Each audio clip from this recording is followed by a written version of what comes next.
હું છું ધનજીભાઈ ગઢિયા, કવિ મુરલી અને આંતરરાષ્ટ્રીય સંગીતકાર, જૂનાગઢ, ગુજરાતથી. આજની શબ્દોની સરિતા ચેનલમાં મારી લખેલી બે નવી ગુજરાતી કાવ્ય રચનાઓ લઈને તેનું રસપાન કરાવવા માટે ઉપસ્થિત થયો છું. તો મિત્રો, આ કાવ્ય રચનાનું રસપાન કરવા માટે આપ સૌ સાહિત્ય પ્રેમીઓનું આજની શબ્દોની સરિતા ચેનલમાં હું હાર્દિક સ્વાગત કરું છું. હવે મિત્રો, આજની પ્રથમ કાવ્ય રચનાનું ટાઇટલ છે નસીબ. આ કાવ્ય રચનાના શબ્દો હું આપને સમક્ષ પ્રસ્તુત કરું છું. આપ તેને પ્રેમથી સાંભળો. સંજોગોના ચક્કરમાં ફસાઈ ગયો છું, સ્વાર્થી જનોને હવે ઓળખી ગયો છું. સંજોગોના ચક્કરમાં ફસાઈ ગયો છું, સ્વાર્થી જનોને હવે ઓળખી ગયો છું. સમય અને સંજોગોને બદલવા માટે હું નસીબ ચમકવાની વાટ જોઈ રહ્યો છું. સમય અને સંજોગોને બદલવા માટે હું નસીબ ચમકવાની વાટ જોઈ રહ્યો છું. દગાબાજ મિત્રોનો ભોગ બન્યો છું, મજબૂર બનીને સહન કરી રહ્યો છું. દગાબાજ મિત્રોનો ભોગ બન્યો છું, મજબૂર બનીને સહન કરી રહ્યો છું. દગાબાજોને પાઠ ભણાવવા માટે હું નસીબ ચમકવાની વાટ જોઈ રહ્યો છું. દગાબાજોને પાઠ ભણાવવા માટે હું નસીબ ચમકવાની વાટ જોઈ રહ્યો છું. શતરંજની રમતનો પ્યાદો બન્યો છું, પાપની દુનિયામાં ધકેલાઈ ગયો છું. શતરંજની રમતનો પ્યાદો બન્યો છું, પાપની દુનિયામાં ધકેલાઈ ગયો છું. ષડયંત્રમાંથી બહાર નીકળવા માટે હું નસીબ ચમકવાની વાટ જોઈ રહ્યો છું. ષડયંત્રમાંથી બહાર નીકળવા માટે હું નસીબ ચમકવાની વાટ જોઈ રહ્યો છું. બદનામીથી ચહેરો છુપાવી રહ્યો છું, નગરની શેરીઓમાં ભટકી રહ્યો છું. બદનામીથી ચહેરો છુપાવી રહ્યો છું, નગરની શેરીઓમાં ભટકી રહ્યો છું. બદનામીનો કલંક દૂર કરવા માટે હું નસીબ ચમકવાની વાટ જોઈ રહ્યો છું. બદનામીનું કલંક ભૂસવા માટે હું નસીબ ચમકવાની વાટ જોઈ રહ્યો છું. દિન રાત મનનું મંથન કરી રહ્યો છું, ગુનાખોરીને અલવિદા કરી રહ્યો છું. દિન રાત મનનું મંથન કરી રહ્યો છું, ગુનાખોરીને અલવિદા કરી રહ્યો છું. નિર્મળ જીવન જીવવા માટે મુરલી નસીબ ચમકવાની વાત જોઈ રહ્યો છું. નિર્મળ જીવન જીવવા માટે મુરલી નસીબ ચમકવાની વાત જોઈ રહ્યો છું. નસીબ ચમકવાની વાત જોઈ રહ્યો છું.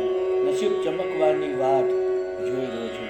તો મિત્રો, આપ સૌએ મારી પ્રથમ કાવ્ય રચના સાંભળી. હવે આપને સમક્ષ મારી બીજી કાવ્ય રચના પ્રસ્તુત કરું છું, જે પ્રેમની વજીરાત જેનું ટાઇટલ છે. તો ચાલો મિત્રો, આ કાવ્ય રચનાના શબ્દો હું આપને સમક્ષ પ્રસ્તુત કરું. આપ તેને પ્રેમથી સાંભળો. શોધે છે મારા નયનો રોજ તુજને, નયનોમાં છબી તારી જ છે. શોધે છે મારા નયનો રોજ તુજને, નયનોમાં છબી તારી જ છે. ઝંખું છું દિન રાત દિલથી તુજને, દિલમાં ધડકન તારી જ છે. ઝંખું છું દિન રાત દિલથી તુજને, દિલમાં ધડકન તારી જ છે. આતુર બનો છું મળવા તુજને, તરસ મિલનની તારી જ છે. આતુર બન્યો છું મળવા તુજને, તરસ મિલનની તારી જ છે. રાત્રે સપનામાં નિરખું છું તુજને, સતામણી સપનામાં તારી જ છે. રાત્રે સપનામાં નિરખું છું તુજને, સતામણી સપનામાં તારી જ છે. સાદ કરી રહ્યો છું પ્રેમથી તુજને, જીભ ઉપર રટણ તારું જ છે. સાદ કરી રહ્યો છું પ્રેમથી તુજને, જીભ ઉપર રટણ તારું જ છે. દિલના આસને બેસાડી તો તુજને, દિલના દ્વારે વાટ તારી જ છે. દિલના આસને બેસાડી તો તુજને, દિલના દ્વારે વાટ તારી જ છે. અરમાનોથી સજાવીશ તુજને, પ્રેમની આ વજીરાત તારી જ છે. અરમાનોથી સજાવીશ તુજને, પ્રેમની આ વજીરાત તારી જ છે. પ્રેમની મૂર્ત માનું છું તુજને, હર પળ આરાધના તારી જ છે. પ્રેમની મૂર્ત માનું છું તુજને, હર પળ આરાધના તારી જ છે. પ્રેમનો રાગ સમજાવીશ તુજને, પ્રેમની સરગમો તારી જ છે. પ્રેમનો રાગ સમજાવીશ તુજને, પ્રેમની સરગમો તારી જ છે. મુરલી પ્રેમની સંભળાવીશ તુજને, પ્રેમની ધૂન તારી જ છે. મુરલી પ્રેમની સંભળાવીશ તુજને, પ્રેમની ધૂન તારી જ છે.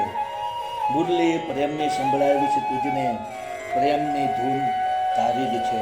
પ્રેમની ધૂન તારી જ છે. પ્રેમની ધૂન તારી જ છે. તો મિત્રો, આ બંને કાવ્યરચનાઓ આપે પ્રેમથી સાંભળી, જેના શબ્દો આપ સૌને જરૂર પસંદ આવ્યા હશે. મારી તમામ કાવ્યરચનાના વિડીયો બનાવીને મેં મારી યુટ્યુબની ચેનલ શબ્દોની સરિતા, હિન્દીમાં કહીશું શબ્દો કી સરિતા, આ ચેનલમાં તમામ વિડીયો મેં અપલોડ કરેલા છે અને કાવ્યના શબ્દો પણ યુટ્યુબના ડિસ્ક્રિપ્શનના કોલમમાં મેં પેસ્ટ કરેલા છે. તો આપ જરૂરથી મારી કાવ્યરચનાના વિડીયો સાંભળો, જુઓ, આપના મિત્ર મંડળ અને ગ્રુપમાં શેર કરો, તેને ખૂબ જ કમેન્ટ આપો, તેને ખૂબ જ લાઈક આપો અને મારી ચેનલને સબસ્ક્રાઈબ જરૂર કરો. બીજું જણાવો કે મિત્રો, આ મારી લાઈવ કાવ્યરચનાની સ્પીચ દરમિયાન જે બેકગ્રાઉન્ડમાં મધુર બાંસુરી વાદ્યનું સંગીત ચાલી રહ્યું છે, તે બાંસુરી વાદ્યનું સંગીત મારું જ વગાડેલું છે અને બાંસુરી વાદ્યની ચેનલ યુટ્યુબમાં મારી છે, જેનું નામ છે magic of Preet into bracket Dhanjibhai Gadhiya. આ ચેનલમાં મેં ઇન્ડિયન ક્લાસિકલ અને લાઇટ ક્લાસિકલ રાગ રાગિનીઓની ધૂનો બનાવીને, તેને બાંસુરીમાં વગાડીને, તેના વિડીયો બનાવીને 125 વિડીયો આ ચેનલમાં મેં અપલોડ કરેલા છે. તો આપ જરૂરથી મારું બાંસુરી વાદન સાંભળો, આપના મિત્ર મંડળ અને ગ્રુપમાં શેર કરો, મારી ચેનલને સબસ્ક્રાઈબ કરો, તેને ખૂબ કમેન્ટ આપો અને વધુમાં વધુ લાઈક આપો. તો મિત્રો, આજની શબ્દોની સરિતામાં આપ સૌને મારી બંને કાવ્યરચનાઓ પ્રેમથી સાંભળી તે બદલ હું આપ સૌનો હૃદયપૂર્વક આભાર માનું છું. આપ સૌને મારા ગુડ ઇવનિંગ, ગુડ બાય અને જય શ્રી કૃષ્ણ.